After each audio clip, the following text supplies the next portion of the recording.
Olá pessoal, a paz do Senhor a todos. Este é o canal Semeando a Palavra.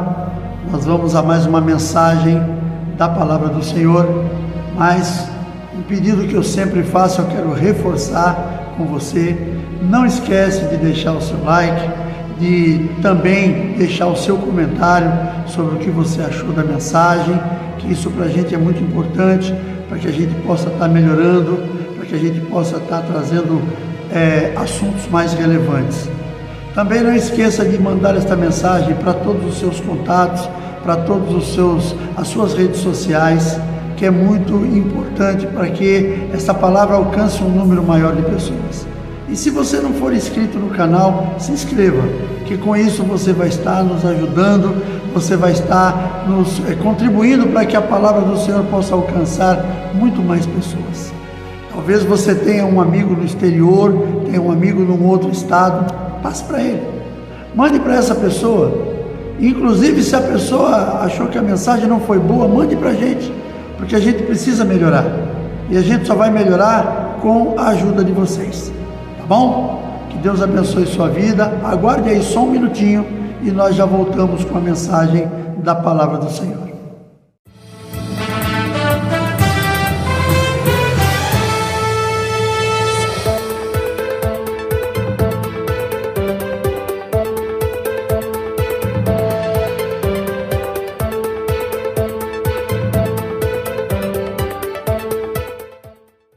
Muito bem, obrigado por você ter me aguardado até aqui. Se você tiver de posse da sua Bíblia, que é a Palavra de Deus, abra comigo no livro de Romanos, capítulo 12. Carta de Paulo aos Romanos, capítulo 12, nós vamos ler os versos 4 e 5. Diz assim a Palavra do Senhor: Porque assim como um corpo temos muitos membros, e nem todos os membros têm a mesma operação. Assim nós, que somos muitos, somos um só corpo em Cristo, mas individualmente somos membros uns dos outros. Amém, queridos? Eu queria trazer uma mensagem que possa trazer para você uma reflexão, e essa mensagem ela tem um título. O título dessa mensagem é: o que é a igreja para você? Ou o que é a igreja para mim?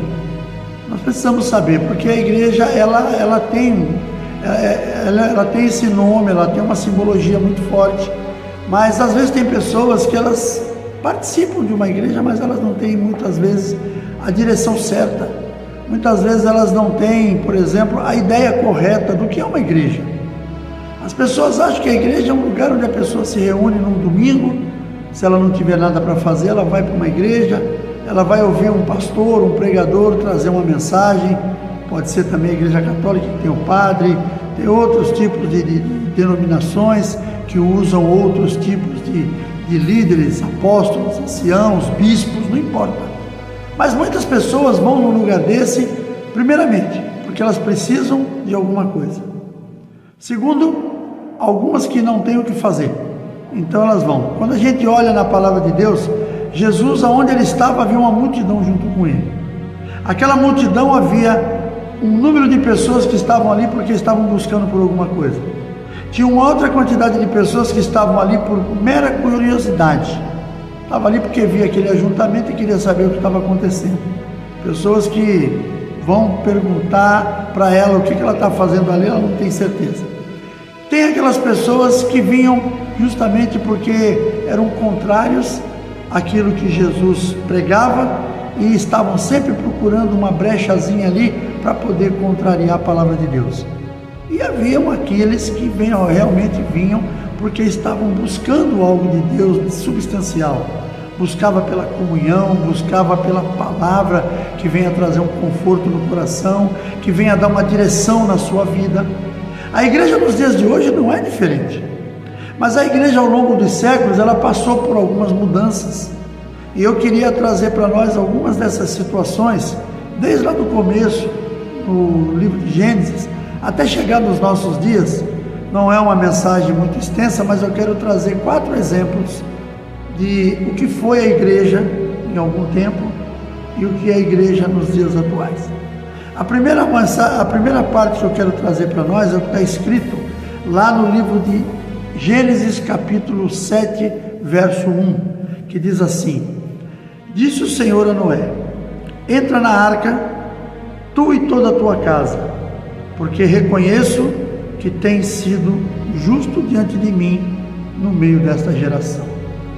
O que aconteceu aqui? O que nós entendemos que aconteceu quando você lê a Bíblia? Vai no livro de Gênesis, a partir do verso 6, a Bíblia relata sobre isso. O povo que Deus criou, a humanidade, ela acabou entrando numa decadência moral muito grande. O povo caiu na iniquidade, aquele povo estava adorando outros deuses, estava adorando demônios, estava vivendo de uma vida totalmente promíscua, e Deus se chateou com aquilo, ficou triste com aquilo. E ele resolveu que iria acabar com tudo. Mas havia no meio daquele povo, havia no meio daquela geração, havia alguém que Deus colocou os olhos nele, que foi Noé, e viu que Noé era um homem justo. Então Deus viu que não seria justo ele destruir toda a humanidade se haviam pessoas, que não eram somente Noé. Noé foi aquele que Deus colocou os olhos diretamente nele. Mas eu creio que também tinham outras pessoas, tá? Quando a gente olha para a palavra, você não vê nada dizendo sobre isso, mas isso é uma crença minha. Eu creio que haviam outras pessoas que poderiam ter se salvado naquela arca. Mas existe um problema muito sério no meio dos seres humanos, porque às vezes, hoje, por exemplo, nos dias atuais, nós temos as igrejas abertas, recebendo as visitas, pregando a palavra, ensinando sobre o Evangelho, falando sobre salvação, sobre vida eterna. E aí fora das igrejas tem muitas pessoas excelentes, tem muitas pessoas que são boas de coração, só que as pessoas têm uma interpretação errada. Muitas pessoas dizem assim: mas eu não peco, apesar que a Bíblia diz que todos nós pecamos e por isso fomos destituídos da glória de Deus. Mas as pessoas dizem: eu não faço mal para ninguém, eu não mato, eu não roubo, eu cuido bem da minha esposa, eu cuido bem dos meus filhos, eu sou um homem trabalhador, eu sou um homem que vivo a minha vida para ajudar as pessoas. Tudo isso as pessoas calculam que isso é o necessário, não precisa nada mais do que isso. Então a gente vê, por exemplo, que lá naquele tempo, no tempo do Gênesis, quando a arca começou a ser construída, eu creio, é uma crença minha, eu creio que haviam talvez mais pessoas ali, que talvez não fosse aqueles como Deus olhou para Noé e viu nele um homem especial, mas haviam pessoas lá que queriam cuidar das suas próprias vidas, queriam viver uma vida normal, tranquila, precisava apenas acreditar naquilo que Noé estava fazendo e também seria salvo. Porque a arca naquele tempo, a arca do Velho Testamento, para mim, ela representa uma igreja. Quando a gente olha para a arca, depois que Noé depois que Noé chamou as pessoas, ninguém veio, entrou com a sua família, entraram os animais, e Deus selou a porta como ele havia dito que faria, as pessoas que ficaram morreram por causa do dilúvio. Mas o que acontece? Dentro da arca haviam muitos problemas. Você imagina durante 150 dias cuidando de animais, tendo que dar comida para eles, tendo que limpar a sujeira que eles faziam, porque eles estavam trancados dentro da arca. E a família de Noé tinha que fazer isso, porque senão eles morreriam sufocados com tudo aquilo. Imagina nos dias de hoje as nossas igrejas não são diferentes. Está certo que dentro da nossa igreja não foram colocados hoje animais que estão fazendo sujeira dentro da igreja, que a gente tem que alimentar, mas se a gente usar de uma forma virtual, vamos dizer assim, dentro da igreja vem pessoas que precisam ser limpas, vem pessoas que precisam ser alimentadas. Então tudo isso é o papel da igreja. E lá no Velho Testamento, quando Noé começou a construir a arca, ele naturalmente, durante aqueles 120 anos que a arca foi construída, muitas pessoas deviam perguntar para Noé: o que tu está fazendo, Noé? E ele dizia: estou construindo uma arca porque Deus vai mandar um grande dilúvio sobre a terra e vai destruir tudo.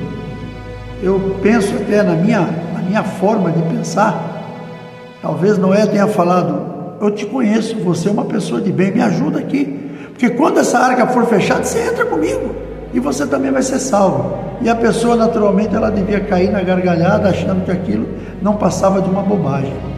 E aquilo foi durante todo o tempo em que a arca estava sendo construída, até que chegou o dia que Deus mandou os animais entrarem, mandou Noé entrar com a sua família, e a porta foi fechada e selada. Ninguém mais abre. Porta que Deus abre, ninguém fecha. Porém, a porta que Deus fecha, ninguém mais abre. E aquela porta foi fechada naquele dia, quando começou o dilúvio. Então eu vejo a arca do Velho Testamento, lá no livro do Gênesis, como sendo uma das igrejas, uma das representações da igreja do Senhor. Por quê? Do lado de fora, naquele tempo, havia o quê? Depois que o dilúvio começou, havia morte, havia gritos de terror de pessoas que viram que a sua vida não tinha mais solução, porque não tinha como se salvar. A igreja nos dias de hoje, ela não é diferente. Hoje muitas pessoas estão aí zombando da igreja, estão rindo da igreja, estão tirando sarro, estão, como a gente costuma dizer, fazendo bullying com o crente. Ah, porque vocês são todos uns alienados, porque vocês são todos uns fanáticos. Só que um dia a porta dessa arca também vai fechar. Um dia Jesus vai vir buscar a sua igreja. E a palavra de Deus nos diz lá no livro de 1 Coríntios, capítulo 15, a partir do verso 50, se não me engano, que quando isso acontecer, os mortos em Cristo ressuscitarão primeiro, e depois aqueles que estiverem a vida ajustada com Jesus também serão arrebatados, e os que ficarem. Vai acontecer a mesma coisa que aconteceu quando a arca se fechou lá no Velho Testamento. Então nós precisamos ver, e essa é uma das representações da igreja que vem lá do Velho Testamento, que a gente precisa prestar atenção. A outra representação da igreja que eu quero chamar a atenção para nós foi o tabernáculo. É uma representação da igreja também. Diz assim no livro de Êxodo, capítulo 39 e 32: assim que concluiu toda a obra do tabernáculo, da tenda da congregação, e os filhos de Israel fizeram tudo segundo o Senhor tinha ordenado a Moisés, assim o fizeram. Nesse tempo foi depois que o povo foi livre do cativeiro. Nós, quando lemos a palavra de Deus, vemos lá que no livro do Êxodo, o povo havia ficado cativo 400 anos. E quando Deus levantou Moisés para libertar aquele povo do cativeiro do Egito, aquele povo foi para o deserto. Nós tivemos ali o primeiro evento, que foi justamente a abertura do Mar Vermelho, e depois aquele povo foi para o deserto, caminho de algum tempo, para chegar na terra prometida. Porém, a incredulidade do povo foi complicada. Era complicada, porque quando eles entraram na terra prometida para espiar, eles voltaram com um relatório muito temeroso. E Deus, por causa disso, só permitiu que dois homens daquela geração entrassem. Um deles foi Josué e o outro foi Calebe. Aquele povo, por causa daquela incredulidade, por causa daquilo, Deus havia prometido a terra para aquele povo. Porém, as pessoas têm que entender o seguinte: nada do que nós vamos receber virá de mão beijada. Ele precisa haver um esforço. E aquele povo não quis se esforçar. Josué e Calebe falaram. Calebe, que era um pouco mais ousado nessa parte, falou: não, vamos entrar e dominar a terra, que a terra é boa mesmo, e o nosso Deus prometeu. Mas aqueles homens não quiseram.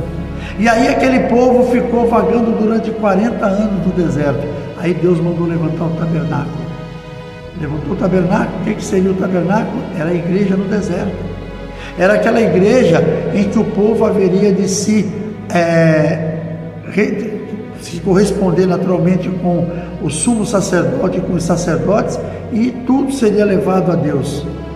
Ali nós tínhamos no tabernáculo, nós tínhamos o átrio, que era o lugar onde se juntava o maior número de pessoas.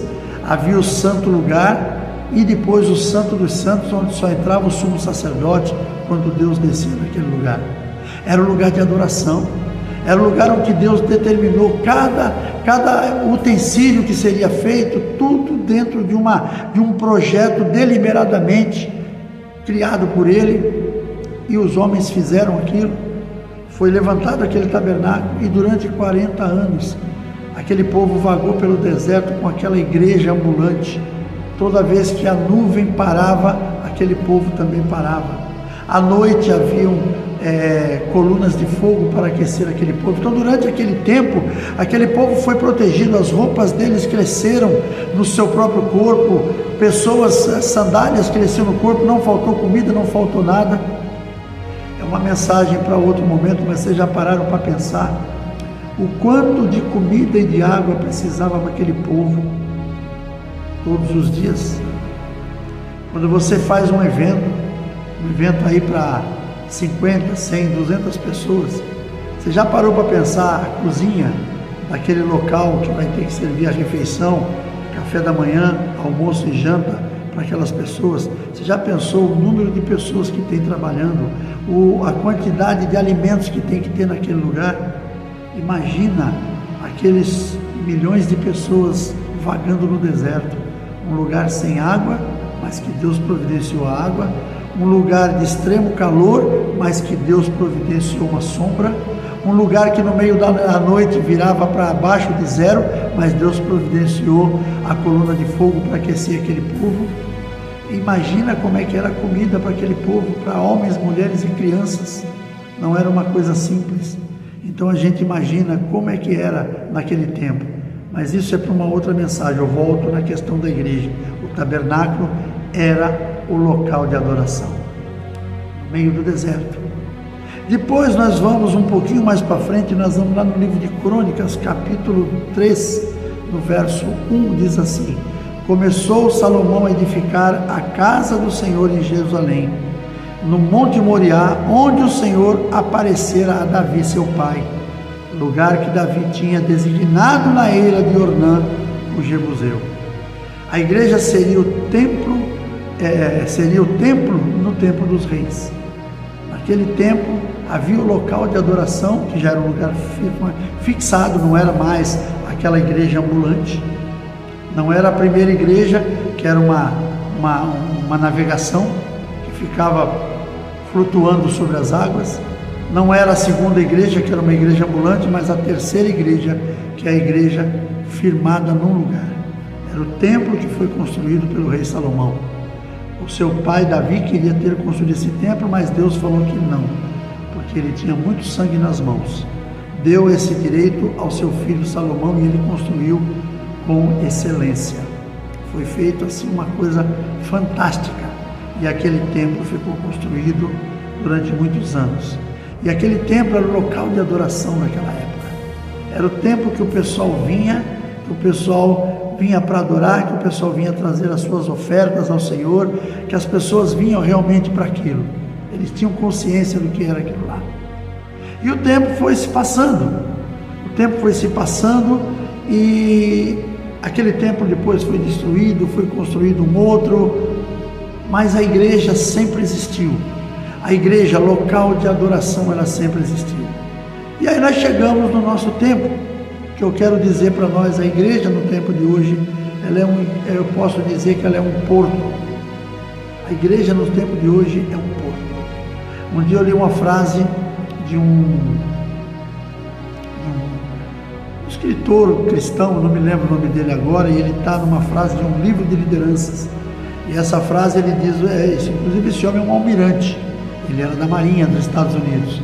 Ele traz uma frase que me marcou, eu não lembro o nome dele, mas ele diz assim: os navios num porto, ele pode estar seguro, mas os navios não foram construídos para isso. Os navios foram construídos para enfrentar realmente as procelas, para enfrentar as tempestades. Porém o ser humano não. O ser humano, nós vamos enfrentar tempestades no meio do caminho, nós vamos enfrentar momentos difíceis, mas nós precisamos de um porto seguro. Porque em algum momento a gente vai ter que parar nesse porto seguro por causa de alguma coisa que nós precisamos, por causa de uma restauração, por causa de um revigoramento. E o que eu chamo de porto seguro para nós nos dias atuais? A igreja. A igreja é o nosso porto seguro, porque é uma coisa muito errada da parte de algumas pessoas, que elas acham que se elas ficarem em casa, ouvindo louvor, lendo a Bíblia, fazendo oração, está tudo resolvido, mas não está. Não está, porque o nosso Deus, Ele criou a comunhão, Ele estabeleceu a comunhão entre os homens, para que esta comunhão fosse uma coisa realmente que fosse bom para nós. Lá no livro de Salmos, no capítulo 133, no verso 3, depois que o Senhor fala sobre a comunhão nos versos anteriores, ele diz assim: ali é onde o Senhor ordena a bênção e a vida para sempre. O rei Davi, quando escreveu este salmo curtinho, só tem 3 versos, ele fala que na comunhão dos santos é onde o Senhor ordena a bênção e a vida para sempre. E as pessoas muitas vezes elas não entendem isso. Tem pessoas que elas fazem as suas opções, sempre deixando a igreja em segundo e terceiro plano. Mas a igreja do Senhor, ela é algo que nós não podemos abrir mão, nós temos que estar envolvidos com ela. No envolvimento com a igreja, nós vamos receber ajuda das pessoas. E eu não estou falando ajuda financeira, eu não estou falando coisas de cesta básica, nada disso. Nós vamos receber ajuda espiritual de pessoas que são qualificadas por Deus para fazer aquilo. Pessoas que muitas vezes estão ali dentro de uma igreja como se fosse um consertador. Eu já fiz uma mensagem sobre esse assunto, sobre os consertadores, os lançadores de rede.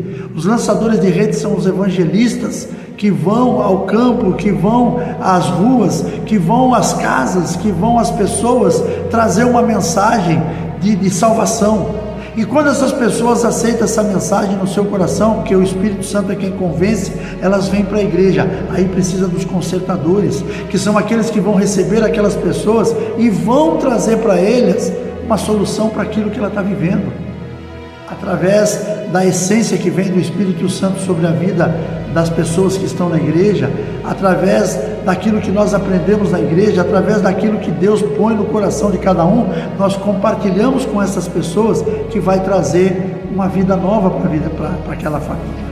Então é muito importante que a gente entenda que hoje a nossa igreja, o nosso templo é um porto seguro. É o lugar onde nós encontramos a solução através da palavra que é ministrada, através do irmão que traz uma mensagem de testemunho, através das pessoas que estão ali disponíveis e dispostas a ajudar alguém que está mais necessitado. Então tudo isso é a igreja dos dias de hoje, que eu chamo de porto seguro. Se você quer se estabelecer num porto seguro, quando eu falo isso na sua vida espiritual, estabeleça-se numa igreja. Procure uma igreja onde o centro dela seja Jesus. Não vá numa igreja onde a pessoa acha que o líder é o cara que vai resolver os teus problemas, que ele não vai. Eu sou o pastor de uma igreja maravilhosa que Deus me colocou. Porém, eu não tenho solução para os problemas do meu povo que está aqui. Mas o Senhor tem, e por isso nós estamos aqui. Porque eu também, mesmo como pastor, eu também tenho os meus problemas e preciso de solução. E aonde eu encontro a solução para isso? Na palavra de Deus. Eu encontro a solução das minhas lutas na palavra de Deus. Eu encontro solução para as minhas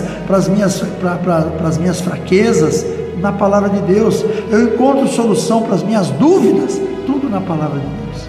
Então é preciso que este porto seguro nós estejamos inseridos nele. Não deixe que o mundo lá fora venha te dar uma direção nova, diferente daquela que Deus está te dando através desta mensagem. Lembre-se, lá no Velho Testamento, as pessoas que tivessem entrado na arca haveriam sido salvas. Porém, só se salvaram os animais e a família de Noé e sua família. Quando a gente olha no tabernáculo, no tempo do tabernáculo, muita gente acabou morrendo naquele tempo sem salvação.